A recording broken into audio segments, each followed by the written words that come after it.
तो अस्सलाम वालेकुम मैट्रिक क्लास। आज का हमारा लेक्चर सॉल्ट्स के ऊपर है और preparation of salts and types of salt के। ठीक है, मैट्रिक केमिस्ट्री है, चैप्टर नंबर 2 है, इसमें लेक्चर नंबर 5 होगा आज हमारा। सो सॉल्ट्स क्या होते हैं? Salt is an ionic compound that contains cation from acid and an anion from base. ठीक है, क्या होता है सॉल्ट्स के अंदर? सॉल्ट्स के अंदर एक कैटायन होता है और एक एनायन होता है। कैटायन उसे मिलता है एसिड से और एनायन उसे मिलता है बेस से। ठीक है, जब एसिड बेस आपस में रिएक्ट करते हैं तो सॉल्ट और पानी की जो है, सॉल्ट और वाटर की जो है वो फॉर्मेशन करते हैं। इस तरह मैंने यहाँ मिसाल दी है कि एसिड प्लस बेस क्या बनाते हैं? Salt and water. इस रिएक्शन को हम क्या नाम देते हैं? इस रिएक्शन को हम नाम देते हैं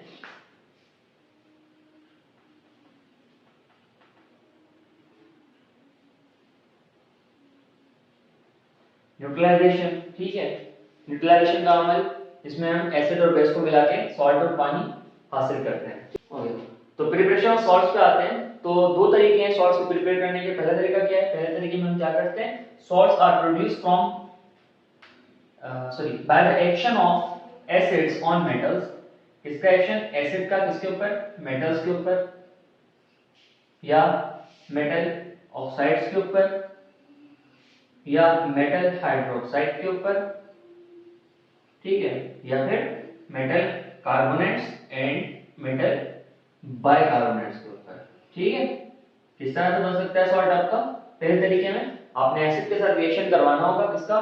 मेटल्स का, या मेटल ऑक्साइड का, या मेटल हाइड्रोक्साइड का, या मेटल कार्बोनेट का, और या फिर मेटल बाइकार्बोनेट का। ठीक है, जिसमें हमने चंद एग्जांपल्स यहाँ पर दिए हैं, चंद एग्जांपल्स को हम देखेंगे। जिसमें हमारा पहले एग्जांपल किसकी है? मेटल ऑक्साइड की।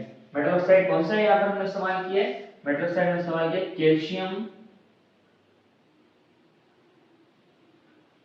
ऑक्साइड।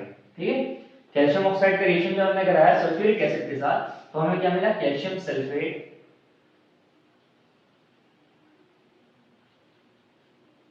ठीक है, और पानी मिल गया। अच्छा जी, इसी के साथ सेकंड हमारे पास रिएक्शन कौन सा है? इसमें हमने पोटेशियम हाइड्रोक्साइड की हमने बात की। पहले मेटल ऑक्साइड का रिएक्शन कराया, अब करा रहे हैं मेटल हाइड्रोक्साइड का रिएक्शन। जिसमें मेटल हाइड्रोक्साइड कौन सा इस्तेमाल किया? मेटल पोटेशियम, और हाइड्रोक्साइड के साथ मौजूद है। तो मेटल हाइड्रोक्साइड कौन सा है? Potassium hydroxide.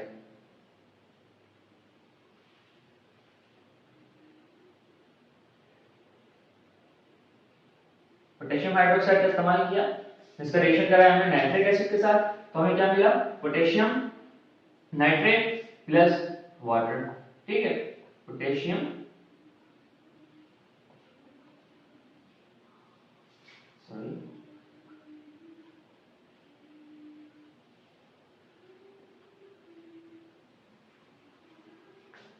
ओके, तो क्या मिला हमें? Potassium nitrate and water. ठीक है, अच्छा थर्ड रिएक्शन हमारे पास क्या है? मेटल कार्बोनेट का रिएक्शन कराया है। हमने क्या कराया? बेरियम कार्बोनेट का रिएक्शन कराया है। किसके साथ? HCl के साथ। बेरियम कार्बोनेट एक्वस फॉर्म में रिएक्शन करता है हाइड्रोक्लोरिक एसिड के साथ, तो क्या बनाता है? बेरियम क्लोराइड बनाता है और कार्बन डाइऑक्साइड रिलीज करता है, और उसके साथ साथ हमें पानी भी मुहैया करता है। ठीक है, पानी भी देता है। तो ये था हमारा पहला तरीका जिससे हमने सॉल्ट को प्रिपेयर किया। अच्छा, दूसरे तरीके में हमें क्या करना है? दूसरे तरीके में हमने जब सॉल्ट को प्रोड्यूस करना है तो क्या करना पड़ेगा? when salts are produced by the action of base with an acid, आपने बेस का रिएक्शन करवाना है किसी एसिड के साथ, और a metal with a base, या फिर किसी मेटल का रिएक्शन करा दे किसी बेस के साथ, तो भी सॉल्ट प्रिपेयर हो सकता है। ठीक है, यहाँ मैंने सिर्फ एक एग्जांपल दे रखी है जिसमें मैंने बेस का रिएक्शन कराया एसिड के साथ, acid sulphuric acid and base sodium hydroxide क्या बनाते हैं? Sodium sulphate plus water. तो ये था हमारा प्रिपरेशन ऑफ सॉल्ट्स। ठीक है, अब हम पढ़ते हैं टाइप्स ऑफ सॉल्ट को। ओके, तो अब टाइप्स ऑफ सॉल्ट्स को पढ़ते हैं। Acidic salt, salts which are acidic in nature, वो सॉल्ट्स जिनकी नेचर जो होती है एसिडिक होती है। ठीक है, उन्हें हम क्या कहते हैं?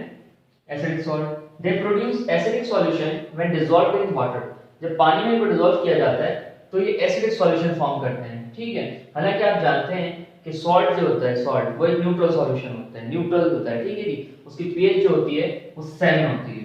ठीक है, न्यूट्रल होता है। लेकिन हम बात करें जब एसिडिक सॉल्ट की, तो वो क्या करेगा? जब उसे पानी में मिलाएंगे तो पानी जो होगा वो न्यूट्रल नहीं होगा, बल्कि वो एसिडिक होगा नेचर में। उसकी पीएच जो होगी क्या होगी? Salt solutions have pH less than 7, उसकी जो पीएच होगी वो लेस देन 7 होगी। That means acidic in nature. तो ऐसे कुछ सॉल्ट हमारे मौजूद हैं जिनकी ये काबिलियत होती है कि जब उनको पानी में मिलाया जाए तो वो पानी को जो है क्या कर दें, वो पानी को एसिडिक बना दें। मैंने यहाँ मिसाल लिखी है अमोनियम क्लोराइड की और सोडियम हाइड्रोजन सल्फेट की, ठीक है। अच्छा जी, बेसिक सॉल्ट्स कौन से सॉल्ट्स होते हैं? Salts which are basic in nature, वो सॉल्ट जिनकी नेचर क्या होगी, बेसिक नेचर होगी, दैट इज वो बेस होंगे, ठीक है। अच्छा जी, हमने बात करी 7 पीएच पे न्यूट्रल, 7 से कम एसिड, 7 से ज्यादा बेस। तो हमने पहले पढ़ा था एसिडिक, अब कौन सा पढ़ रहे हैं? बेसिक, ठीक है। तो देखते हैं बेसिक क्या कर रहा है। दे प्रोड्यूस बेसिक सॉल्यूशन, इनसे क्या बनता है? बेसिक सॉल्यूशन बनता है। व्हेन डिसॉल्व्ड इन वाटर, जब पानी में इनको मिलाएंगे आप तो ये आपको कौन सा क्या कर देंगे? पानी को, ये पानी को बेसिक बना देंगे नेचर में, ठीक है, बेस बना देंगे। Such salt solutions have pH greater than 7, उनकी पीएच क्या होती है?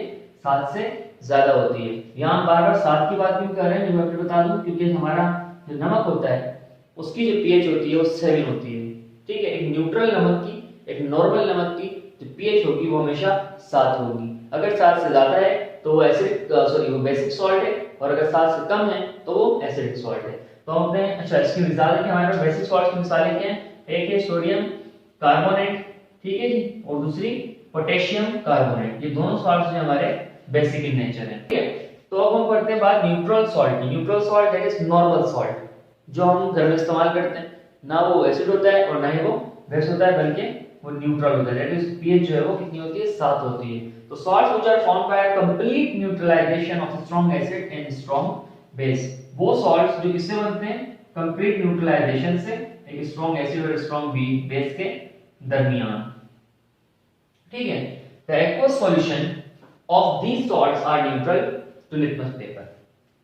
अगर इन नमकों को, ठीक है, हम क्या करेंगे, इन सॉल्ट्स को अगर हम पानी के अंदर मिलाएंगे, उनका एक्वस सॉल्यूशन बनाएंगे, तो लिटमस पेपर पे वो न्यूट्रल बनेंगे। लिटमस पेपर क्या होता है? हमारे पास एक ऐसा पेपर होता है जिसे हम इंडिकेटर के तौर पर इस्तेमाल करते हैं, इंडिकेट करता है वो कि सॉल्यूशन जो है वो एसिडिक है या बेसिक है, ठीक है। एक पेपर होता है जिसमें आपको यहाँ पर दिखा देता हूँ मैं, 1 to 6 देन 8 1 to 7 की बात करते हैं 14, ठीक है। इस तरह का हमारे पास पेपर होता है, इसमें कलर्स होते हैं बने हुए हमारे। मैं शेयर करूंगा इस चीज को, इस पेपर को इंशाल्लाह बहुत जल्द। तो उसमें क्या होता है, हमारा 1 से 6 तक एसिड होते हैं, वो कलर्स शो करवाता है ऐसे 1 से 6 तक, और इसी के साथ साथ 8 से लेके 14 तक जो है हमें वो बेसिस शो करवाता है, और 7 पे वो न्यूट्रल रहता है, ठीक है। उसका कलर चेंज नहीं होता। लिटमस पेपर एक पेपर है जिसका कलर चेंज होता है, अक्सर रेड होता है उसका एसिड्स के अंदर, और बेस के अंदर वो पर्पल हो जाता है। तो मैं होपफुली आपके साथ शेयर करूंगा, तो देखिएगा वो। तो ये था आज का हमारा लेक्चर जिसमें हमने पढ़ा इसको, हमने पढ़ा सॉल्ट्स को, उनकी प्रिपरेशंस को और उनकी टाइप्स को। इंशाल्लाह नेक्स्ट लेक्चर के अंदर हम बात करेंगे यूजेस ऑफ सॉल्ट्स की। तब तक अपना ख्याल रखिएगा। अल्लाह हाफिज़।